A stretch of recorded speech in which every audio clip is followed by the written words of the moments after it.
I have the extreme pleasure to introduce a colleague and someone who's I consider a friend, Dr. Susan Brandon. Dr. Brandon and I met probably in about 2007 or so at Fort Huachuca in Arizona, learning about this very topic, which has been a deep passion of mine and someone that I've always looked to Dr. Brandon for because she's really one of the leading experts in this area. Dr. Brandon received her PhD in behavioral neuroscience from the University of Hawaii.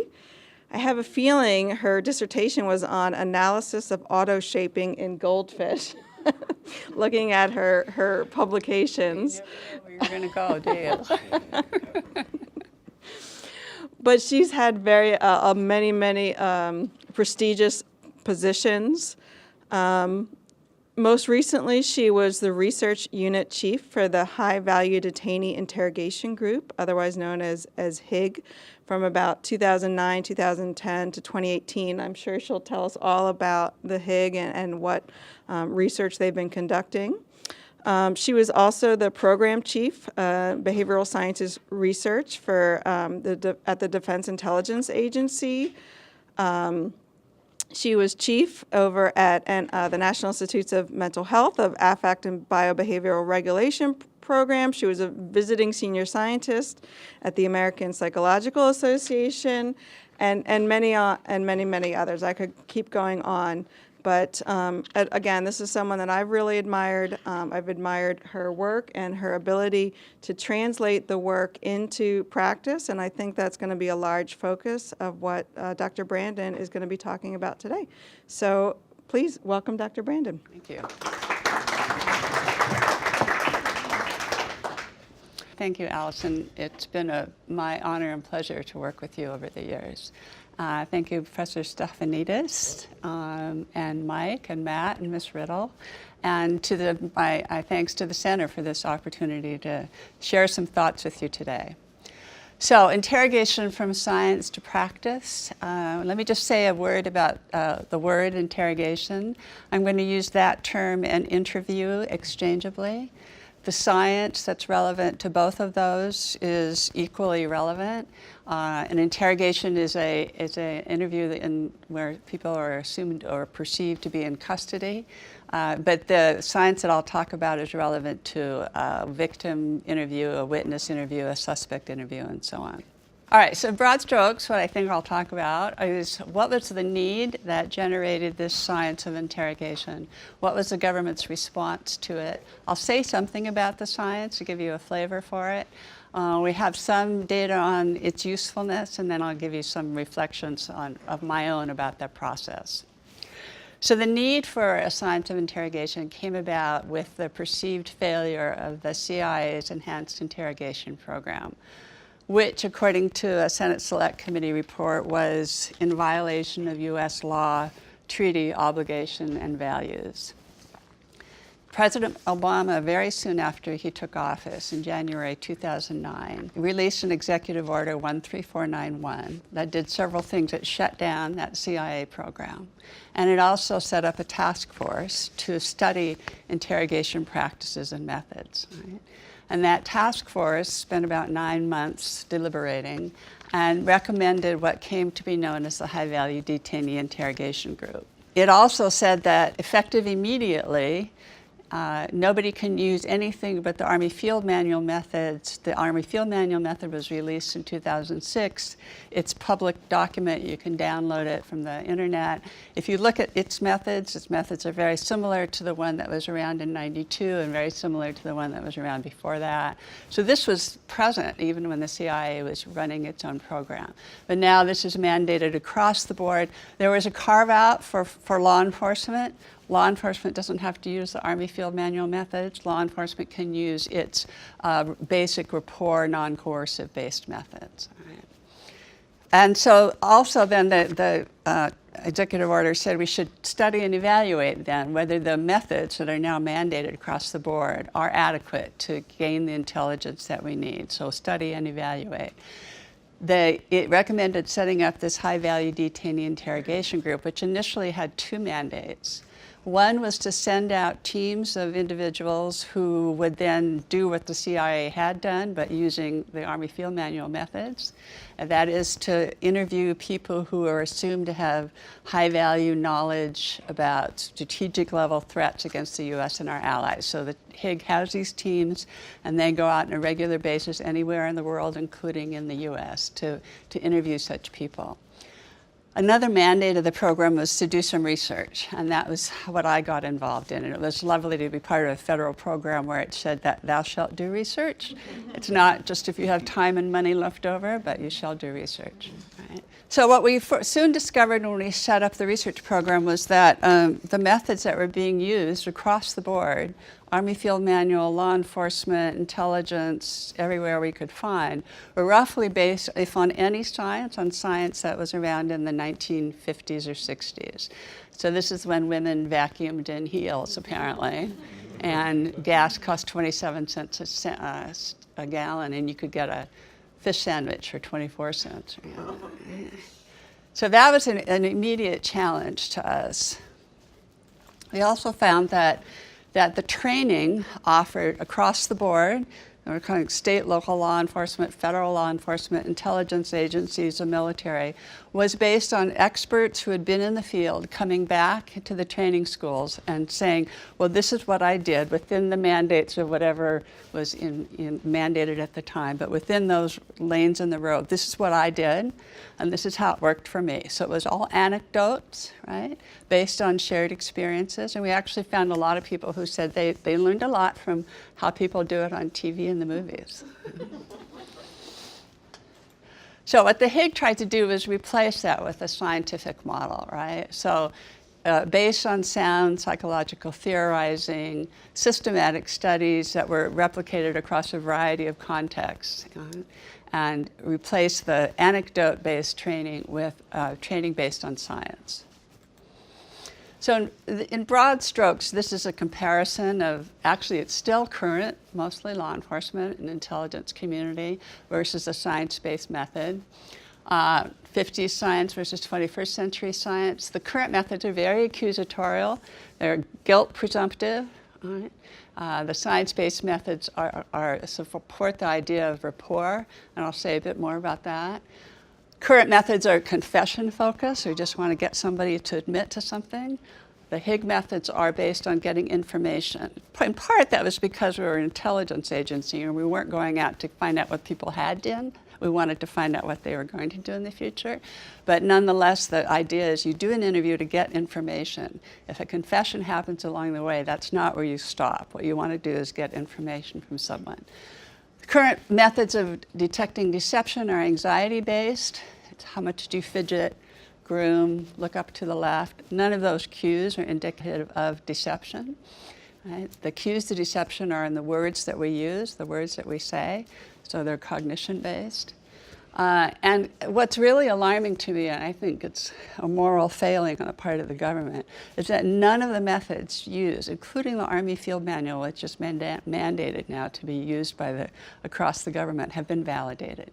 No one has systematically and independently studied those methods to see if they work, and if they work, how and when do they work. The science-based methods are undergoing validation on a kind of continual but small basis. So in broad strokes, this is the model that the HIG put together based on science. We pulled in science from various domains. Right? A lot of the science that we pulled in came from clinical psychology, from negotiation, from subject interviewing, from persuasion, from advertising, and so on. So a lot of the science hadn't been tested in an interview context, although subsequently some of it has been.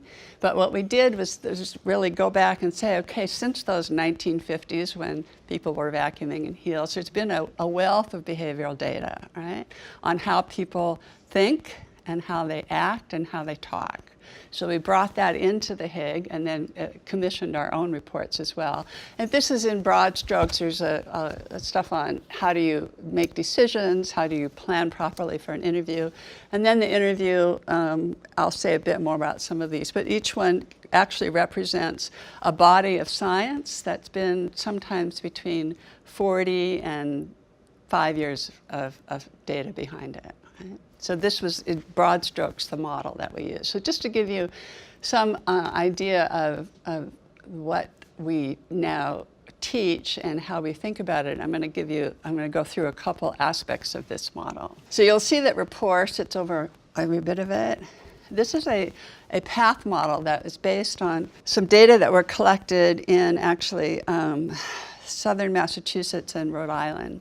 And what they did is they provided some training based on the model that I just showed you to some police officers. And then they got those police officers to give them interviews of real life, videos of real life interviews that they conducted, right? And then an independent team evaluated those interviews to see what worked and how it worked, right? And came up with a model like this. It's basically said, you know, if you use some of the science-based methods, cognitive interview, active listening, and rapport tactics, what that did was lead to an increase in rapport. That then leads to an increase in cooperation, and that leads to more information. And it's broad information: people, locations, activities, time, capabilities, opportunities, and motivations. And all of the hard arrows here are statistically significant relationships. Right? What was really remarkable to me about this path analysis is that we found exactly the same kind of path in a set of studies in the UK, right, of terrorism suspect interviews. Right? Completely different setting, different interviewers, different domain, same analysis, same using the science-based method leads to rapport, leads to cooperation, leads to information. And we actually had some data from Afghanistan and Iraq that supported this same model. Right? So the notion is that if you're going to get somebody to tell you something that's true, that may harm them, or people that they know, right, that is significant to them, you have to develop some kind of relationship with them. That's the only way it's working.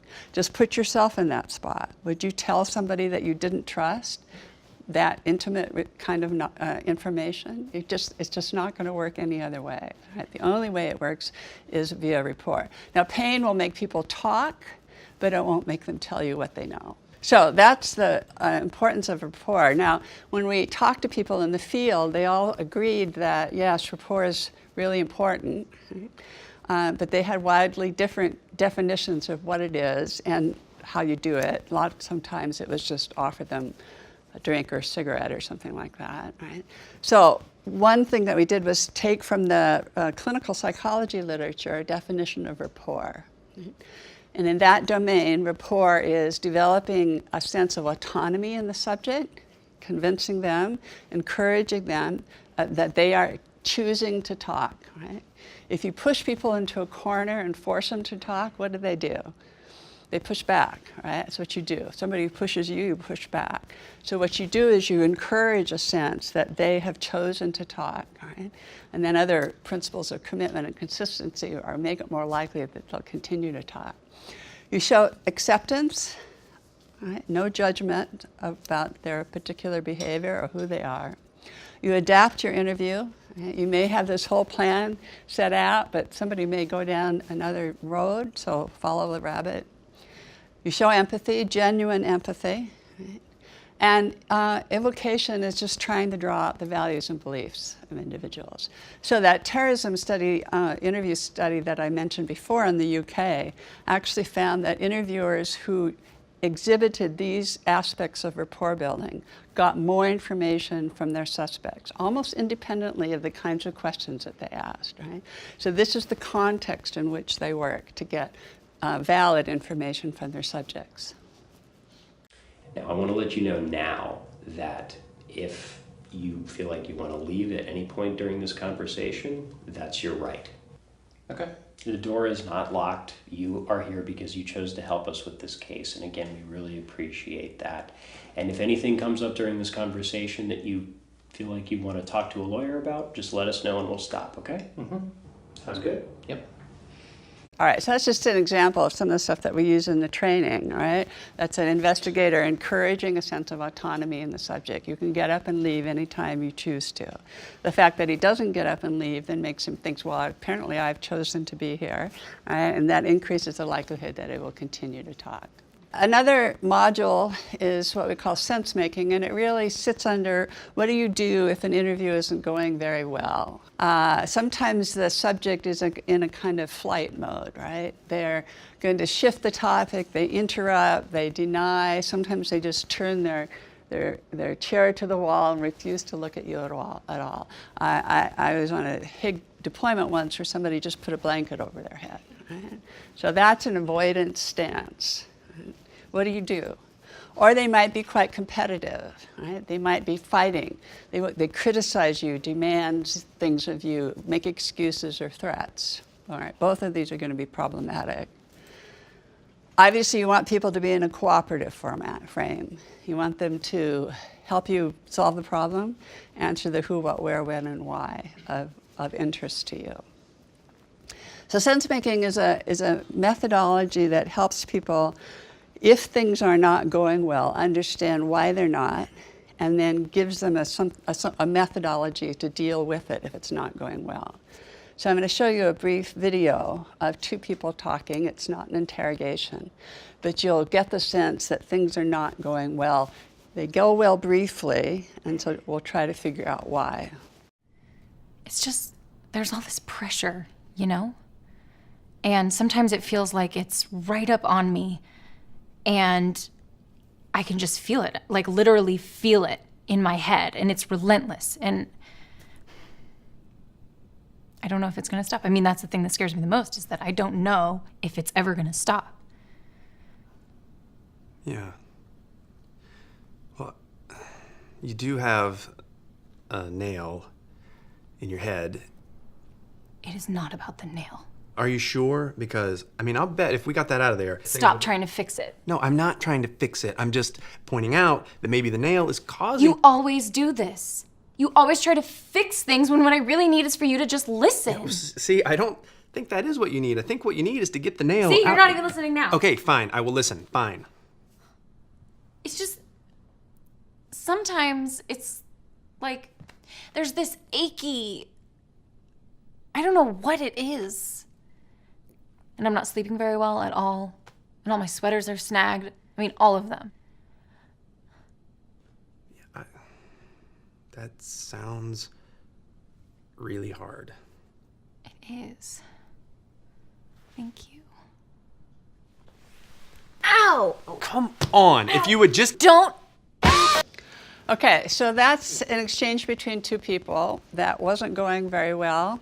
Then it went well briefly. So the sense-making is a theory of exchange between two people that hypothesizes that when we're talking to somebody, we're in one of three motivational frames. We're in an identity frame where we're talking about our own needs and values or the other person's needs and values. We could be in a relational frame, and that is where we're trying to establish a relationship with the other or attack the relationship we have with the other. If an investigator engages in a rapport building, that's being in a relational frame. Or in an instrumental frame, that's where you just try to solve the problem. All right, let's get down to business and see how we can make progress. All right, so that little exchange, the woman was in an identity frame. She was talking about her experiences, and it hurts all the time, and all her sweaters are snagged, right? What did the man do? He tried to solve the problem, right? He came at her in a very instrumental manner, right? And it didn't go well. So she pushes back, and it's not about the nail, and they go back and forth. And then he responds in an identity motivational frame, right? He moves into her frame, right? And then they are now in sync with each other. They get into a relational framework where she says, thank you, and then there's the kiss, and then it kind of all goes awry again, right? So the sense-making model gives you a way of understanding when things aren't going well in an interview, what might be the issue and what can you do about it. So here's an example. Maybe you have a suspect who's very concerned about what's happening to him, and he says to the investigator, my wife and kids are all that matter to me. So a wise investigator would say in return, I hear your concern for your family. Or the subject might say, "You won't believe me no matter what I say," right? Attacking the relationship he has with the interviewer. So a wise interviewer would say something like, "You've been honest so far," right? Trying to repair the relationship. Or a subject might just say, "Let's just get this over with. What do you want to know?" That doesn't happen too often, but sometimes it does, right? So a wise interviewer will just say, "Well, let's start from the beginning," right? Get into the same motivational frame. Right? So the research shows that both in negotiations and in interrogations, the successful ones, that is where the hostage isn't killed and the interrogation reveals information, and these are real interviews that have been analyzed. It's when the investigator gets into the same motivational frame as the subject across time. This is the whole model. It actually says that those motivational frames occur whether people are being avoidant, competitive, or cooperative. And basically it says, okay, if things aren't going well, the first thing you should do is just stop and listen if you're the interviewer. The analysis of the negotiation literature negotiations showed that the successful negotiators spoke 40% less than the less successful negotiators, and that's a significant difference. Right? So if things weren't going, you stop and just listen. Ideally, what you might do then is try to understand what motivational frame that subject is in. Right? If they're in identity, get into their frame. If it's a relational issue, get into that, and so on. And actually, if you lower the intensity of the talk, both in terms of tempo and loudness, that makes it more likely that people will switch around the motivational frames and be more cooperative. And interestingly enough, and this was a surprise when people analyzed the data, to get from avoidance to cooperative, they found that often you had to go through a competitive phase. Right? And that is, if people are being avoidant, they're just not engaging with you at all. What you can do is challenge them a little bit. Right? Do something that may not be on the topic, but something that challenges them and that draws them into the conversation. So you might say, "You promised to talk earlier, why not now?" Or you might try to evoke the values, feelings, motivations. What happened that made you change the path that you took? Try to find out about who they are and the motivations that they had for what they did. All right, so the sense-making model is something that helps people when an interview isn't going well, gives you some strategies for what to do about it. If the interview is going well, we tell our people, don't worry about this. It's only for when it's not going well. Okay, another aspect of the interview that's very important is to elicit a narrative. I mentioned before that cues to deception are in what people say. Right? So what you have to do is get them talking and keep them talking. The cognitive interview is a methodology that's been around since the 90s. Like I said before, almost all of those components of the Higg model have been around for several decades, which makes our failures even more poignant or tragic. But anyway, the cognitive interview is a methodology that encourages people to talk. What you do is you set up the situation, give them the authority and the autonomy, and elicit a narrative from them. Right? It's their story. Right? It's not your story. Right? And asking questions actually can interfere with people who just want to recall what happened. It's a powerful methodology. There's probably been a couple hundred studies, both in the field and the laboratory, showing how useful it is, that it gets more information from someone. And sometimes the events can be quite far into the past. The data on the left came from a study that the Higgs sponsored at the Federal Law Enforcement Training Center in Brunswick, Georgia.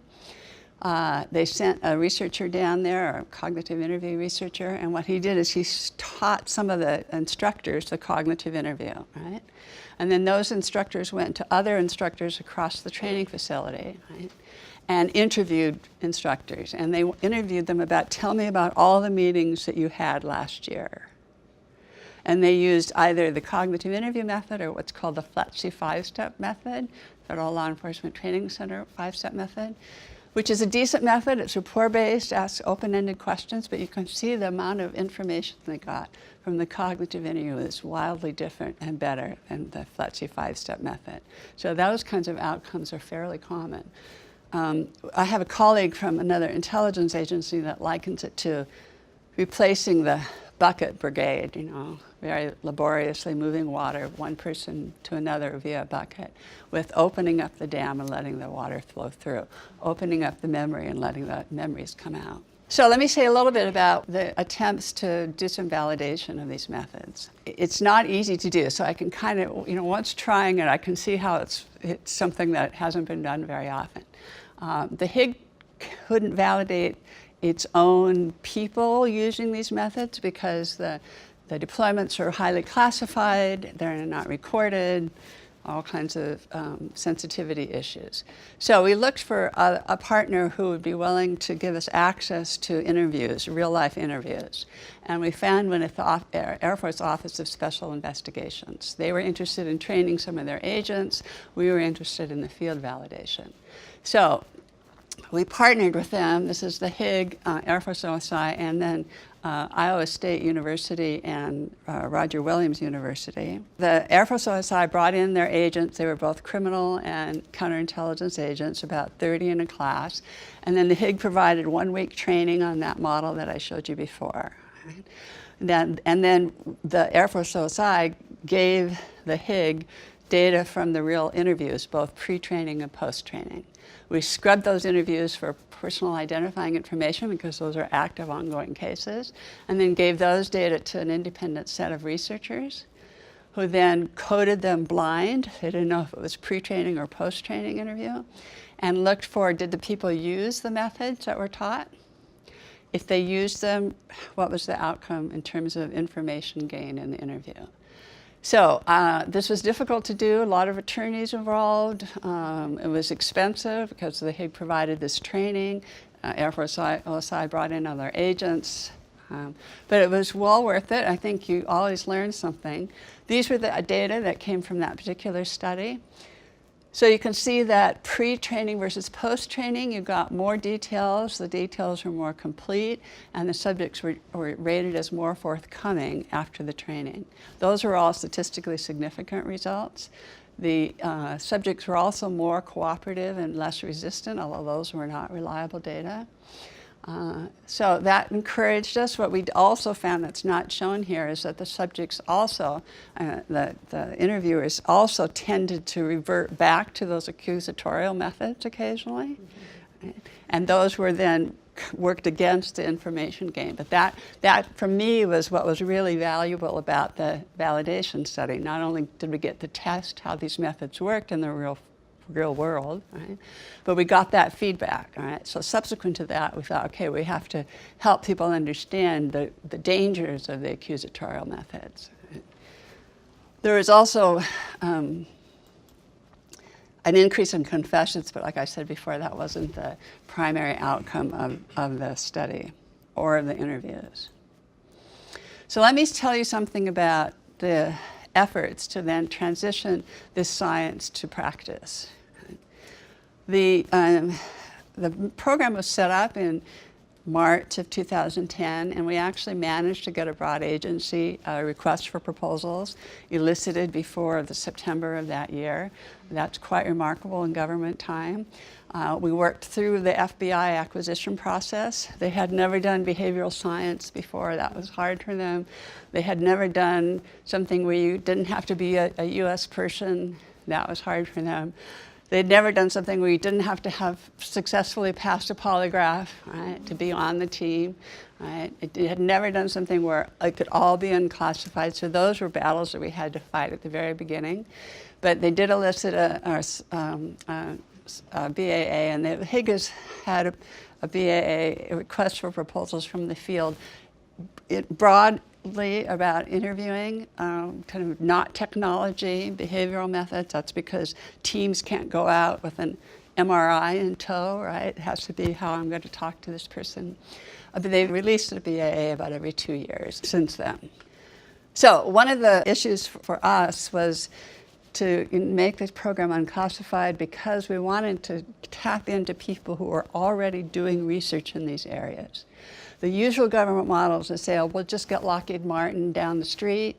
They've done our tanks and guns for us, so we'll just get them to do the behavioral science for us too, right?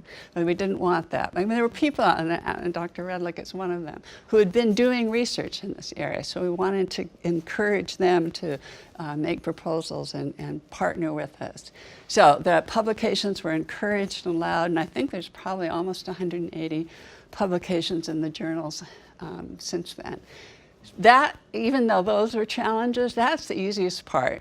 Right? And I'm sure all of you that have worked with government and end user communities can see this. The research community knows how to respond to requests for proposals. That's what they do all the time, right? They know how to publish papers. That's what they do all the time. There is an infrastructure for that, right? There was no infrastructure for getting from those journal articles into the hands of the people who are going to do the interviews on behalf of the US government. So that was the challenge. So we tried brown bag lunches. Right? We brought in really good people. I mean, they were like experts in the field on team working and the neurology and biology of memory and sleep and motivation. I mean, these are really good people, 2-hour lunches. And so the HIG, we were all co-located, so our interviewers and our analysts and subject matter experts, it's a relatively small entity, came to the brown bag lunch, and they were polite, and they sat and they listened. And they said on the way out, well, it was interesting, but I don't really see what it has to do with me. So we tried, well, okay, well, maybe we have to have something, longer so we can have more discussions about it. Or maybe we need like 2-day seminars or 4-day seminars, right? But none of those worked. We still got that kind of interesting but not relevant to me. So then what we did was in about 2012, we sat down and tried to be thoughtful and ended up bringing in somebody who had extensive experience as an interrogator or interviewer. Right? He also knew the science. Right? And then we said, okay, you're going to be the one that's going to talk to our end users, our interviewers, and our analysts. Right? You'll partner with the research unit so that we're sure that everything that you're saying has a sound basis in the science, but we're going to work together to create the training that then the HIG developed in about 2012. Right? This individual happened to be from the Metropolitan Police Force in the UK, had about 30 years experience in that. He had also done interviews in Iraq and Afghanistan. So it was also useful that he didn't belong to any of the constituent agencies of the HIG, which are CIA, DIA, and FBI. Because when we brought in an FBI instructor, all the military people said, yeah, but and vice versa. So we had a sort of independent party who was just outside everybody, and everybody was allowed to listen to them. The other challenge was that the HIG, when it got stood up, detailed people in from those constituent agencies, but they were brought in under the auspices of being experts, right? We were trying to develop this capability, and so to come to the HIG, you had to be recognized in your agency as being an expert analyst or an expert interrogator. So then they come to the HIG in 2012. We say, okay, we want to set up a training program.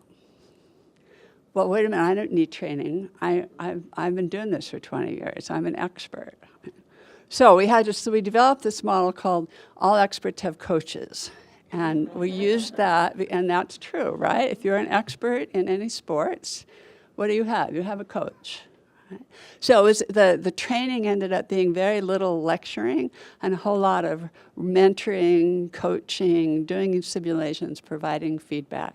Again, based on that model that I talked about. That 1-week training, now the HIG offers probably about twice a month, not just to its own people, but across multiple agencies within the US government. Then we also tried to figure out how we could bridge the chasm between the people who do the interrogations and the people who do the research on the interrogations. So we had really good researchers come in and say, okay, well, I'm an expert in detecting deception. Tell me about the challenges that you face when you're out there interviewing somebody. And the interviewer would say, well, they can't tell you because it's classified. Right? They can't tell, and so then the interviewer would say, well, okay, I'll guess. And if I think what I know, and so on. So what we developed was what we called research to practice modules. So we brought the researcher in, and again, these are oftentimes people that were not U.S. citizens, right, who had been doing a one-year contract with the Higg at the time, and maybe across several years. Right? And they came in and spent some period of time in 1 or 2 days, or 2 or 3 days, talking about their science. So you could hear directly from the researcher. But then working with the training and the research unit at the Higg, we developed these simulations. Right? We developed some scenarios. Okay, here's your challenge. Go out and use those methods that this researcher talked about in an interview. And I think this was probably one of the most successful, because then the interviewer, and of course this is in an unclassified setting, could see people using the methods. And the methods are going to be the same in the simulated interviews as in a real-life interview. Right? There wasn't anything substantively different. Right? And that allowed them to see how it worked for those people. It allowed those people to talk directly to the interviewer, and it had a synergistic effect on both sides, so that researchers would understand some new challenges, and there's nothing a researcher likes better than a question. Right? Oh, here's something additional to study.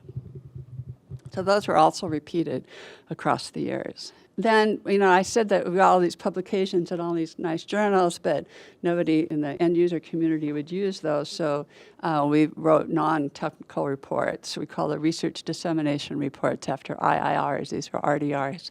And then when a Higg contract was finished and somebody wrote a report, we wrote this non-technical report and distributed it within the Higg and across the intelligence community. In 2016, Congress passed a law via the National Defense Authorization Act that put into law the executive order of Obama in 2009. It says now, per law, that the Army Field Manual is what has to be used across the board, right, for military and intelligence agencies. Again, the carve-out for law enforcement.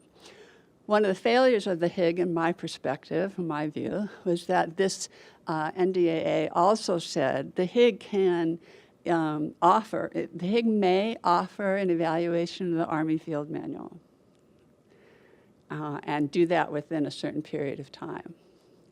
So what I learned is that if Congress ever tells an executive agency, you may do something, the executive agency doesn't do it. So the Higg did not offer an evaluation of the Army Field Manual, which is unfortunate because several of the methods in there are contrary to the science that the Higg has developed and supported. We did write some reports on the Higg methodology, so if you Google FBI, Higg, and best practices, you'll see a kind of non-technical best practices report and a more scientific report, but no evaluation of the Army Field Manual. And then lastly, there's as a function, I think, of people moving in and out of the Higg, most people were there about 2 or 3 years. Several small companies have been set up to offer the kind of interview training that the Higg provides. The Higg is small. Its mandate is not to change all of federal law enforcement or all of the military or all of intelligence agencies. Its mandate is really only to train its own people. So I see this as a natural progression. This is what happens. The government funds the research that industry won't fund. Right? This is what happens to the National Institutes of Health. Right? Once the drug has been developed and tested in the laboratory, it gets transitioned to industry, and industry takes it to the field. So I think that this is a good outcome, and I encourage this to happen more often. Okay, some of my own reflections here. One of the things that I found to be most useful was the fact, like I mentioned before, we were all sitting together with each other. Right? The researchers, and there was between 1 and 3 of us at any point in time, had full access to everything that was going on in the deployment team world. Right? We helped them prepare, and then several times went on a deployment with them. And to me, there was nothing more valuable than going out and just literally sitting with the end user and observing what their challenges were. So any opportunity to do that, we took advantage as much as possible. We also set up what we called a Higg Research Committee, which wasn't really as contentious as this looks. Right? But these were people that were brought in. They were either current or former practitioners and interviewers. Sometimes they were researchers. Sometimes they were policymakers, and we also had people from the human rights community who could be our adversary, right? And we brought these people in about 3 or 4 times a year. They were not paid. They didn't have any formal advisory function. But the research unit, because our research is unclassified, we could share with them. We could say, okay, these are the projects we're doing right now. This is where we think we're going. It was a kind of Washington Post test. Right? They served as the face of the public. We could be open with them about where we're going and what we were doing. And it turned out to be very, very useful. And in fact, the human rights people that were on this committee served as advocates for the HIG and the research program for Congress. Finally, remember that the HIG got started because of this perceived failure on the part of the U.S. government with its enhanced interrogation program. So that was a motivation, right? So Obama could do this, and they set up the HIG, and we had a reason to do some research because apparently those things didn't work. Okay. So my experience now with going out to either intelligence, military, or law enforcement entities is that there isn't very often a sense of failure. I mean, they've been doing it for decades, right? And apparently it's working, right? Because the system's going on. I mean, so what do you do with that? You know, do you say, well, do you know about false memory? Do you know about misinformation effects? Do you know about false confessions? Do you say, well, in fact, you're a failure? It's probably not a good way to establish a relationship. Right? I do sometimes think it would be like someone coming to me and saying, okay, you've been using this scientific method for 30 years, 20 years, but there's something much better. Right? I would be very hesitant to say, oh, okay, you know, tell me what you got. Right? So I think that's a challenge. Right? How do you then develop a partnership with the people that you want to work with who don't have any sense of failure? So part of what we do is try to help people be aware of the pitfalls, like the sorts that I just mentioned, but it remains a challenge. Another is that there's never going to be a 100% solution. If you remember that graph from the Air Force OSI, the scale was up to 5, and it didn't go there, even after the training. And I think this is part of the problem of the CIA program. And if you talk to people or read that report, headquarters was saying, no, we think this guy knows something, so you have to get it from him. And people on the ground were saying, I don't think he does, or I don't think he's going to talk. And they were saying, no, there has to be something you can do to make him talk. That's just not how science works. There's never a 100% solution. There's not a 100% solution for interviewing. There are people who, for good reasons, I mean, they could be good soldiers, are not going to tell you what you want to know. And that's just something that we have to accept as a fact of life. There's always going to be boundaries on what we do. There's never going to be a 100% solution. And then I think it's also important to think about, I know now there's this tendency to say, okay, well, you know, as long as it's science-based, that's all we need, right? We're grounded in good science, and that's now we've met our goal. But that's not the same as ethics. Right?